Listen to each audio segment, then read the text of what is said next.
Colin Powell has been a little tough on Republicans lately, and he was on Meet the Press. They asked him about the state of the Republican Party, and he got even tougher. There's also a dark vein of intolerance in some parts of the party. What I mean by that is they still sort of look down on minorities. How can I evidence that? When I see a former governor say that the president is shucking and jiving, that's a racial era slave term. When I see another former governor after the president's first debate where he didn't do very well, says that the president was lazy. Now, it may not mean anything to most Americans, but to those of us who are African Americans, the second word is shiftless, and then there's a third word that goes along with it. So now, what's Colin Powell doing here? Now, if you ask Fox News, they'll say, traitor. And in fact, they did say during the elections, interesting that he happens to be black, Obama's black, and all of a sudden, Mr. Republican Colin Powell, who worked under all these Republican administrations, is supporting the Democrat. No, what Colin Powell is trying to do, you schmuck, if you would listen to him, is help the Republican Party. He's saying, now, how are you going to win elections if you can't get any African-American votes and you've lost the great majority of Latino votes? Here's a crazy idea. Stop being racist. And it might actually help you electorally. Then we can do all the things that we like to do. Now, I'm not saying Colin Powell's in favor of these, but what do the Republicans really want? They want tax cuts for the rich, and then largely the Republican Party wants more wars, etc.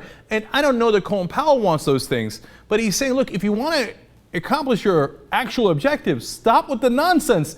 It's not helping you anymore. It's hurting you. Now, it did help the Republican Party for a long time. It was called the Southern Strategy. Richard Nixon came up with it. They said, hey, a lot of these Democrats, who, by the way, at the time used to be racist and used to keep down African Americans in the South, have flipped and they voted for the Civil Rights Act back in the day. So when they voted for the Civil Rights Act, they pissed off racist white Southerners.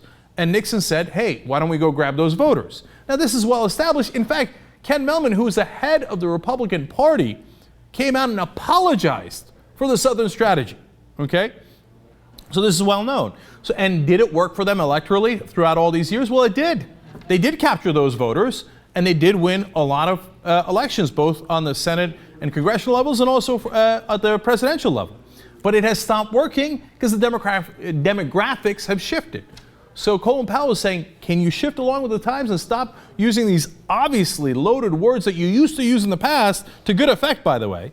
What's interesting is, as the country is shifting away from the Republican Party, instead of going towards the country, they're getting even crazier and even more extreme and even more racist. Now, it's not like the Republican Party wasn't racist in the past. Like I said, they did the Southern Strategy. President Reagan went down to Mississippi, where a couple of civil rights, in a small town where a couple of civil rights workers had been killed, and gave a speech about states' rights there. That was one of his first speeches.